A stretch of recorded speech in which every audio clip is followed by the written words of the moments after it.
Coaches की तलाश है और इससे पहले जो है वो खिदमात पेश की। अगर हम फील्डिंग कोच की बात करते हैं और हम मेंटल परफॉर्मेंस कोच की बात करते हैं, अभी आपने इतनी एक ओपन एग्जांपल दी है कि किस तरह से मेंटल रिलैक्सेशन आपकी जो है वो आपकी कारकर्दगी के अंदर अहमियत रखती है। तो आप सब क्या हम उम्मीद करते हैं, कोचेस की हम तलाश तो कर रहे हैं, इससे पहले हमारे पास फॉरेन कोचेस थे, आगे क्या हम लोकल कोच की तरफ नहीं जा सकते हैं? देखिए अभी हाँ सुन रहा हूँ मैं, जैसे आपने सवाल किया कि शायद कुछ और किस्म के कोच भी हैं, मतलब फ़लाँ काम के लिए, फ़लाँ काम के लिए, फ़लाँ काम के लिए। देखिए ये वो चीज़ें हैं, ये पहले भी होते थे। देखिए बात यह है कि आप वसीम अकरम के दौर में थे, इमरान खान के दौर में थे। बुनियादी तौर पर आपको प्लेयर्स बनाने के ऊपर फोकस करना चाहिए, ठीक है। कोच एक किरदार अदा करता है, लेकिन आप नेशनल टीम के लिए ढूंढना चाहते हैं या आप अपनी कोचिंग की जो फैसिलिटीज़ हैं वाइट बॉल क्रिकेट के लिए ढूंढ रहे हैं बेसिकली। आप मुझे बताया ना कि यही सुन रहे हैं ना कि उनके साथ जो है गैरी क्रस्टन के साथ उनको लगाया जाएगा, तो फिर ये एतराज़ करते हैं, लोगों को लगता है कि शायद बुरा हो रहा है कि शायद प्लेयर्स बनाने की तरफ तवज्जो देनी चाहिए। प्लेयर्स आपके बनते हैं आपकी निचली सतह के ऊपर। वो जवाब देंगे कि प्लेयर्स बनाने के लिए तो हम कोचेस लगा रहे हैं। देखिए उनका ख्याल है ना, आप मतलब मैं ये कहता हूँ कि मैं पैदल जाना चाहता हूँ, आप कहेंगे जी मैं ये 1 किलोमीटर का रास्ता मैं ज़रा बाइक पे जाना चाहती हूँ, स्कूटी पे जाना चाहती हूँ, सीएम साहबा दे रही हैं। आप ये कहेंगे जी मैं ऑफिस की गाड़ी मुझे ड्रॉप कर देगी। दोनों सूरतों में हमने पहुँच जाना है यहाँ से 1 किलोमीटर के फासले पर, ठीक है। ये सोच का एक फ़र्क हो सकता है। देखें कोचेस आपकी मदद करते हैं, अगर सिर्फ कोचेस ही प्लेयर्स बनाते हों तो दुनिया के जो बड़े बड़े ममालिक हैं वो सिर्फ दुनिया के बेहतरीन कोचेस की खिदमात हासिल करें और प्लेयर्स बनाने नहीं होता है। ये आपके अंदर सलाहियतें होती हैं किसी भी खिलाड़ी के अंदर, आप उनको वक्त के साथ साथ उसको निखारने के लिए काम करते हैं और वो निचली सतह से आते हैं। जब आप 28 साल के हो गए हैं ना तो आपकी आदत पुख्ता हो चुकी हैं, उस वक्त कोच आपको क्या बदलेगा, वो तो सिर्फ आपके साथ बातचीत करेगा हल्की फुल्की, ठीक है। जो सबसे ज्यादा फोकस होना चाहिए वो होना चाहिए कि हमने प्लेयर्स कैसे बनाने हैं, जो कि बदकिस्मती से उस तरफ नहीं है।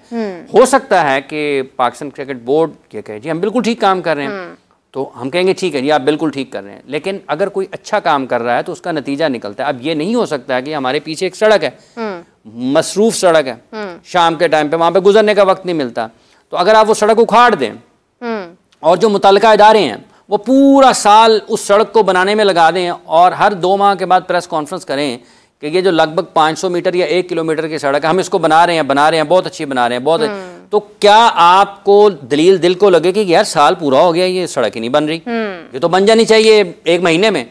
तो आपके अगर जो सिस्टम है एग्जिस्टिंग जो काम कर रहा है या जो लोग काम कर रहे हैं अगर वो अच्छा काम कर रहे होते तो आपके पास प्लेयर्स का जो पूल था वो तैयार रहता, आपकी जो सप्लाई लाइन थी वो मुतासर ना होती। तो इसका मतलब आज अगर मुतासर है कि हमारे पास कोई स्पिन बॉलिंग ऑलराउंडर नहीं मिलता, हमारे पास फास्ट बॉलिंग ऑलराउंडर नहीं मिलता, हमारे पास कोई एक के बाद एक फास्ट बॉलर्स का मुतबादल नहीं है, हमारे पास मिडिल ऑर्डर में 5 साल से बैट्समैन बनाई ढूंढी वो कोचेज अगर पावर हिटर के नाम पर हम लोग अगर कोचेज बना सकते हैं तो फिर कोचेज बना लेते ना। क्या इन कोचेज के पास खुशदिल शाह नहीं आया, क्या आसिफ अली नहीं आए, क्या दानिश अजीज नहीं आए, क्या हैदर अली नहीं आए, वो तो खराब हो गए आगे।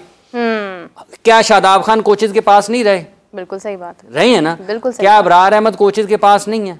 ठीक है, तो ये सारे कोचेस के पास ही रहे हैं ना। तो अब आगे मौका तो आपने देना है ठीक कितने हुए हैं? कोई ठीक हुआ है, खराब ही हुए हैं। अगर अच्छे होते, अगर कोचेस की मौजूदगी इन खिलाड़ियों के लिए इनके करियर पर असर डालती, इनकी स्किल्स को डेवलप करती, तो ये शाइन कर रहे होते ना, ये ऊपर जा रहे होते। ये नीचे आ गए हैं, वो बहस वहीं पे है, कोचेस ले आए, कोचेस ले आए, कोचेस ले आए।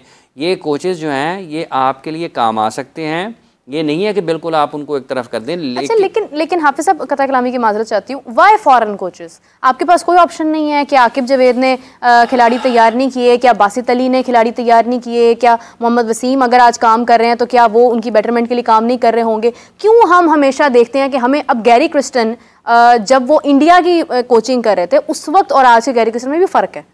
हम ये नहीं कह सकते हैं कि उन्होंने उस वक्त बहुत अच्छा किया था तो आज वो हमारे पास आ जाए। हम अगर फॉरेन साइड पर जाते हैं तो हमें ज़्यादा इन्वेस्टमेंट की ज़रूरत है, बैरियर भी आ जाता है, लैंग्वेज का बैरियर भी आ जाता है, अंडरस्टैंडिंग का बैरियर आ जाता है। ऑब्वियसली सी बात है, वो आएंगे, उन्होंने वापस अपने कंट्री चले जाना है, तो why don't we go for the local coaches? देखें, अब ये बहस है, इसके ऊपर डिबेट होती है, लोग अपनी दलील देते हैं, अपनी राय का इजहार करते हैं, कुछ लोग उससे इत्तफाक करते हैं, कुछ उससे इख्तलाफ करते हैं। बात यह है कि आपको सिर्फ पाकिस्तान की टीम ही क्यों नज़र आती है कोचेस के लिए, ठीक है। अगर आपका सिस्टम इतना अच्छा काम कर रहा हो, ग्रास रूट लेवल पर, तो आपकी क्लब क्रिकेट चल रही हो, आपकी स्कूल कॉलेज जामे की क्रिकेट चल रही हो, आपकी जो एज ग्रुप है वो अच्छा चल रहा हो, उसमें सिलेक्शन मेरिट पर होती हो। अब ये जो कोचेज हैं मुख्तलिफ पाकिस्तान भर में फैले हुए हैं ना, आउटपुट क्या है? ये तो यही है ना, बस आप वो नगीने लगा रहे हैं। आप उसमें देखें कि हमने विमेन टीम के साथ भी गैर मुल्की कोचेस लगाए, हमने नेशनल क्रिकेट एकेडमी में भी ला के हाई परफॉर्मेंस कोच था, या मेरा ख्याल है हाई परफॉर्मेंस थे, उनको भी रखा गया। नतीजा क्या है? नतीजा तो कुछ भी नहीं है ना। नतीजा नहीं है तो इसका एक मतलब ये है कि शायद हमारी हायरिंग जो है वो ठीक नहीं है। जैसे अभी टिम निल्सन को रखा है, टिम निल्सन को जो रखा है, तो टिम निल्सन साउथ ऑस्ट्रेलिया से क्यों हटे? साउथ ऑस्ट्रेलिया से इसलिए हटे कि साउथ ऑस्ट्रेलिया ने शायद उनको कहा कि उनकी कारकर्दगी का मयार वो नहीं है जो वो तवक्को कर रहे थे। तो इसका मतलब ये कि कोई तो वजह थी ना उनकी। इसलिए जहां तक ताल्लुक जिस चीज का जितना हिसाब है उसका उतना ही रखें तो आपके लिए बेहतरी होगी।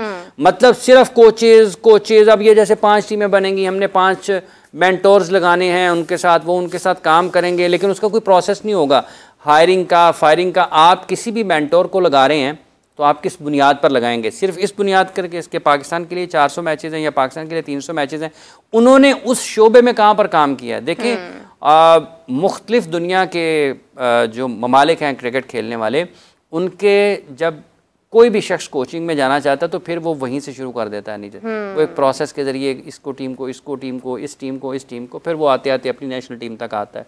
तो पाकिस्तान में चूँकि बहुत सारे लोग ये चाहते हैं कि टॉप क्रिकेटर्स को अपने दाएं बाएं लेफ्ट साइड आगे पीछे खड़े करें, और फिर इन्होंने किया जी जो भी किया, ठीक है यही करेंगे, लेकिन क्या आप उनसे वो काम लेना चाह रहे हैं? क्या वो उस काम की महारत रखते हैं या नहीं रखते? क्या वो उसको जस्टिफाई कर रहे हैं? क्या वो कम्युनिकेट कर सकते हैं? क्या वो नॉलेज ट्रांसफ़र कर सकते हैं? क्या वो 4-4, 5-5, 6-6 घंटे ग्राउंड में गुजार सकते हैं? अगर नहीं गुजार सकते हैं, क्या उनमें कोचिंग करने की सलाहियत मौजूद भी है या नहीं? एक शख्स होता है कि वो लिखता बहुत अच्छा है लेकिन वो बोल नहीं सकता, एक्सप्रेस नहीं कर सकता, बिल्कुल सही बात। एक शख्स होता है वो बोलता बहुत अच्छा है लेकिन वो लिख अच्छा नहीं सकता, वो कहेगा यार मुझे आप बुलाई जाए लेकिन लिखने के लिए ना देंगे मुझे मुश्किल होगा। बिल्कुल सही बात, क्योंकि ये मुख्तलिफ काम है, ठीक है। एक शख्स है वो साइकिल बड़ी अच्छी चलाता है लेकिन उसको गाड़ी में बैठाएंगे तो गाड़ी डरता ही रहेगा। एक शख्स ऐसा है कि जो मैच अगर कैमराज नहीं लगे होंगे तो बड़ा अच्छा परफॉर्म करेगा, जैसे ही कैमराज लगेंगे वो हालांकि वो सिर्फ दिखा दें जी बस ये कैमरे लगे हुए, ये ना पता चले उसको कोई लाइव जा रहा है, वो परफॉर्म ही नहीं कर पाएगा।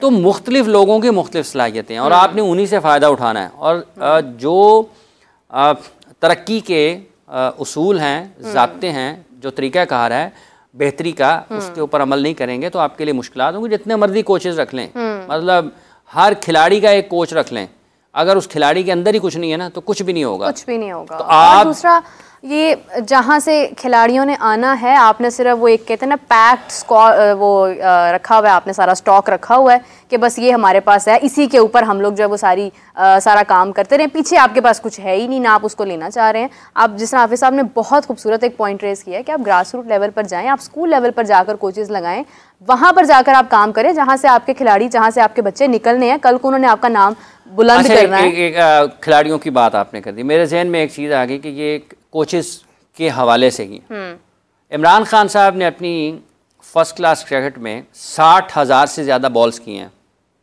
कितने? 60,000 से ज़्यादा बॉल्स। और सरफराज नवाज साहब ने अपनी फर्स्ट क्लास क्रिकेट, और उनकी मेरा ख्याल 1300-1400 विकेटें हैं फर्स्ट क्लास। क्या बात है। सरफराज साहब की या 1200 हैं। सरफराज नवाज साहब ने लगभग मेरा ख्याल है 56,000 या 59,000 बॉल किए हैं फर्स्ट क्लास क्रिकेट में। कितने?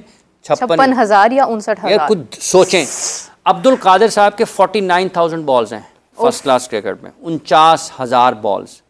इसी तरीके से लगभग वसीम अकरम साहब के भी 45 या 50,000 के दरमियान में हैं फर्स्ट क्लास बॉल्स हैं। तो ये क्या बताते हैं आपको? क्या ये किसी कोच ने किए हैं? उन्होंने उनके अंदर एबिलिटी थी, उन्होंने लॉन्गर फॉर्मेट खेला, तवील अरसे तक खेला, उसमें जब वो, क्योंकि सबसे ज्यादा कोई चीज आपको सिखा सकती है वो मैच ही सिखा सकता है, मैच ही सिखा सकता है आपको। मैच सबसे बड़ा आपका कोच है। अगर आप मैच ही नहीं खेलेंगे, अगर आप 4 ओवर्स ही खेलेंगे तो आप 10 ओवर्स के लिए कैसे तैयार हो जाएंगे?